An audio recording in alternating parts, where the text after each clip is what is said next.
Hello YouTube, it's your boy B3 here back in the Kicking Action Figure Review. This is one of my final Bandai Power Ranger reviews. I've been sitting on this figure since it came out, honestly. And I'm just now getting around to reviewing it.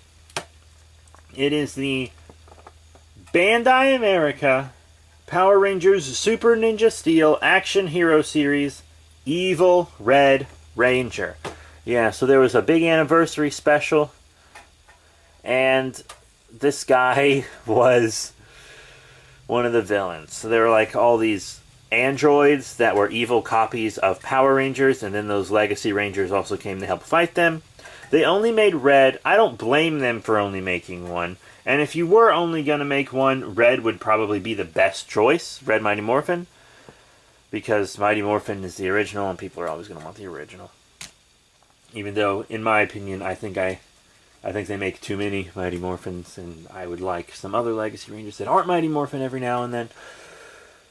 But, you know, if I could only have one, I would have preferred the Black Dino Thunder, but whatever. Happy to have this guy in my collection. So it's really about the quality you would expect from these $10 figures. $10 maybe a little much. I don't know.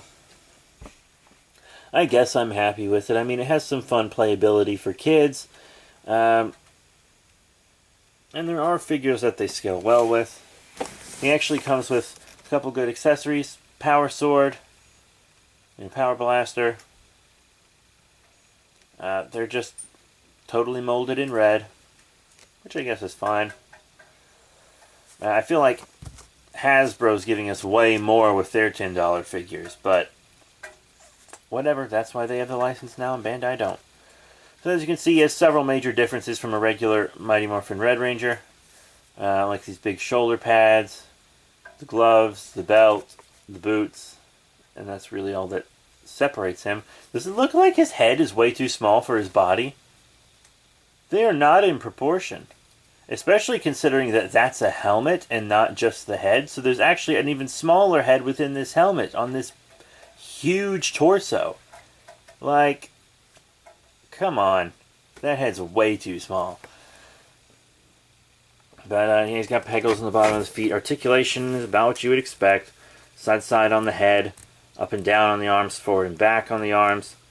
Elbow bend. Wrist swivel. In and out on the legs. Pretty far, actually. Forward and back on the legs. Knee bend. Boot swivel.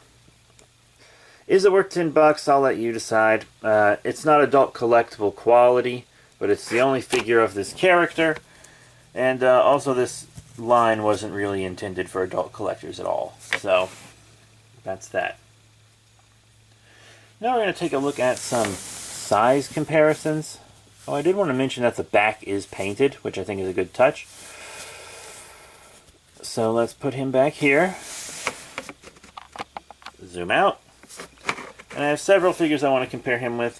First, another male and female Ninja Steel Ranger. Here we have Ninja Steel Yellow. This one I actually got from the 2-pack. So, I mean, they scale fine together. Mighty Morphin Red's a little short, but I think he only looks a little short because his head is so small. Because you see, their shoulders are almost in the same place. So, whatever. And then, to show with the female ranger, here we have the training mode pink. I actually like the training modes. I think they look pretty cool, to be totally honest. Come on.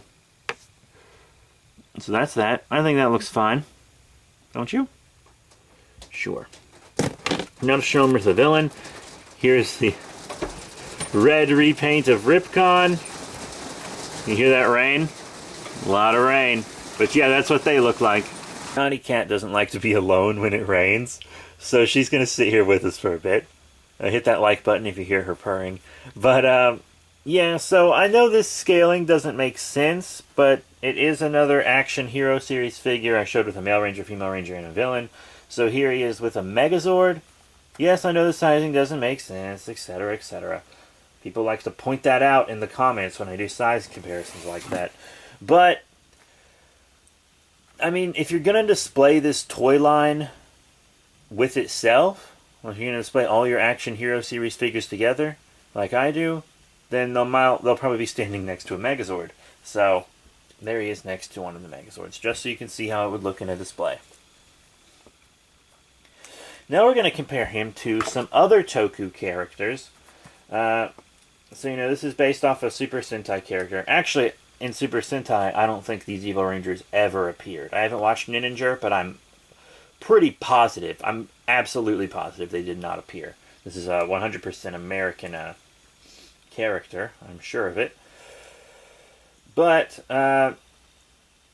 Toei, the owners of Super Sentai, also own Kamen Rider. And Kamen Rider and Super Sentai crossover frequently. Yeah, as I said, these characters cross over frequently. So here is our Evil Red Ranger with Kamen Rider Zeo, or Geo, the current Kamen Rider. So this is the Ride Armor series. And I think that they scale well together. If you want to get the Ride Armor series or the Legend Armor series from... There's a bug she's trying to catch. If you want to get the Legend Rider series or whatever, they aren't too bad together, I like it. So those are him with the Rider Kicks figures.